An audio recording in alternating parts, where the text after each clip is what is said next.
एक बार फिर स्वागत है हमारे नॉलेज कोचिंग वर्ल्ड में। और आज की सभी को 15 अगस्त की हार्दिक शुभकामनाएं। जितने भी हमारे चैनल को देखने वाले सभी को हमारे और हम उनका आभार प्रकट करते हैं हमारा यूट्यूब चैनल देखने के लिए।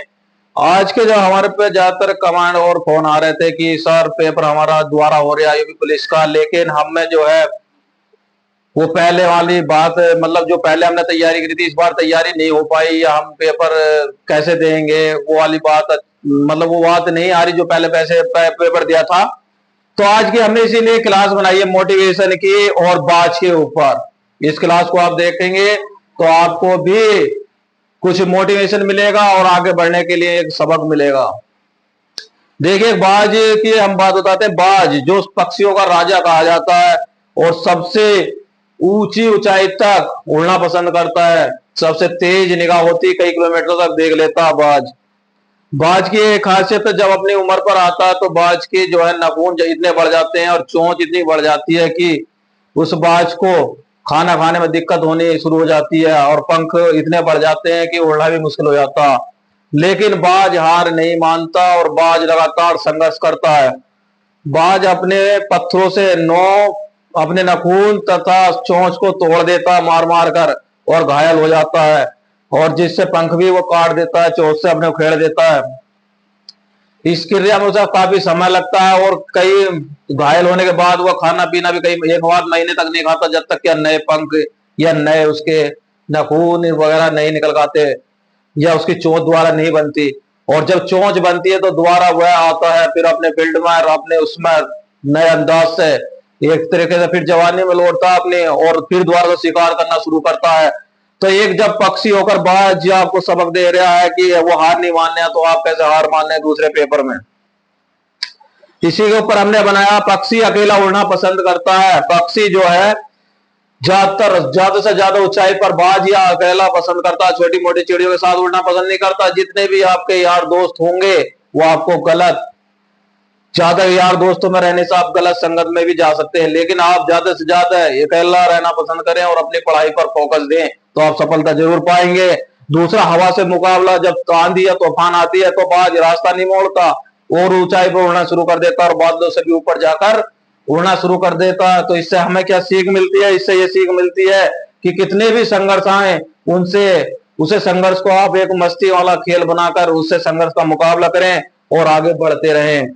तीसरा था हमारा तेज नजर। जितनी तेज नजर होती है बाज की उससे भी तेज नजर अपनी रखिए।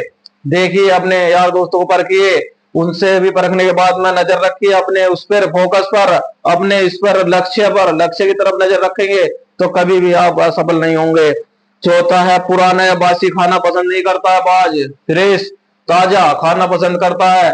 तो इस पर अगर आप भी पुरानी बातों पर ध्यान न देकर, जैसा आप बता रहे थे कि हमें यूपी पुलिस की में तैयारी करने में रुचि नहीं आ रही, तो पुरानी बातों को भूल जाएं और नई बातों पर गौर करें और नया सोचें तो आप कामयाबी को हासिल करेंगे। पांचवा था अपने घोंसले से आराम की वस्तुएं फेंकना। बाज अपने बच्चों के लिए जो आराम की वस्तुएं होती है, मुलायम चीजें होती है ना, सबको फेंक देता है ताकि वह पक्षी दुख या तकलीफ में रहे उसके बच्चे, तो वो सब अगले उड़ने का, क्योंकि अगर पक्षियों के बच्चों को आराम मिलेगा घोंसले में तो वो वहां से उड़ नहीं पाएंगे। तो इसलिए आप भी अगर आराम से रह रहे हैं, आराम सब सुविधा मिल रही है, तो आप अच्छी तैयारी नहीं कर पाएंगे। जब तक आपको दुख नहीं होगा, आप संघर्ष नहीं करेंगे, किसी संघर्ष की पीड़ा से नहीं गुजरेंगे, जब तक आप उच्च पद पर या अधिकारी या कुछ लेवल पर पुलिस की तैयारी में भी असफल रहेंगे। तो ये बातें ध्यान रखना है। एक मोटिवेशन बाज के थ्रू आपको मैंने दिया है कि जो पुलिस की तैयारी या किसी भी पढ़ाई वढ़ाई में मन नहीं लगता तो आप ध्यान रखना बाज की संगति पर।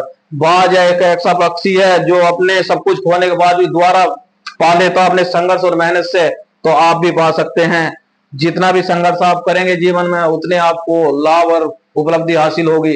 तो एक बाज के द्वारा हमने आपको एक मोटिवेशन दिया है, तो ज्यादा से ज्यादा आप अपना पर फोकस करेंगे, बाज की 5 संगति याद रखेंगे तो आप जीवन में कभी भी हार नहीं मानेंगे। तो आज हमारे जो 15 अगस्त पर हमने सभी को आज हार्दिक शुभकामनाएं देती। 15 अगस्त आज के दिन अंग्रेजों से हमारा देश एक तरीके से मान लीजिए आजाद हुआ था काफी लंबे समय बाद। इसमें बहुत से ही देशभक्तों ने अपनी कुर्बानी दी थी। चंद्रशेखर आजाद 1931 अल्फ्रेड बाग में अंग्रेजों के हाथ नहीं आए थे, कलपटे पर गोली मारकर शहीद हो गए थे। और कहा जाता है कि उनकी मुट्ठी में इस कदर बंद थी कि उनकी मुट्ठी भी अंग्रेज खोल नहीं पाए थे। बहुत संघर्ष के बाद जब खोली तो उसमें धरती माँ की मिट्टी निकली थी। तो उन्होंने देश के लिए बलिदान हुए, बहुत से शहीद हुए, बलिदान हुए हैं। तो ऐसे नहीं आजादी मिली हमें, तो इसका भी सम्मान रखें झंडों का, और अपने जितने भी देशभक्त शहीद हुए सबका सम्मान करें। तो आज की वीडियो को मोटिवेशन के लिए हमने बनाई थी। तो हमारी आज की मोटिवेशन आपको अच्छी लगी होगी। वीडियो देखने के लिए धन्यवाद। सभी चैनल को सब्सक्राइब और लाइक जरूर करें।